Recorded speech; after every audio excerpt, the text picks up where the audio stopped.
பார்வதி கல்யாணமாம் அதனை பூலோகம் கொண்டாடுதாம். பார்வதி கல்யாணமாம் அதனை பூலோகம் கொண்டாடுதாம். தாயாரின் ரூபத்தில் வேப்ப மரமாம், சிவனாரின் ரூபத்தில் அரச மரமாம்.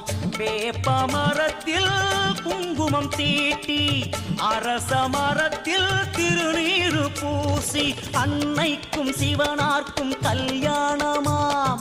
மங்கையரின் புலவையிலே மரம் சிலிர்க்குதாம்.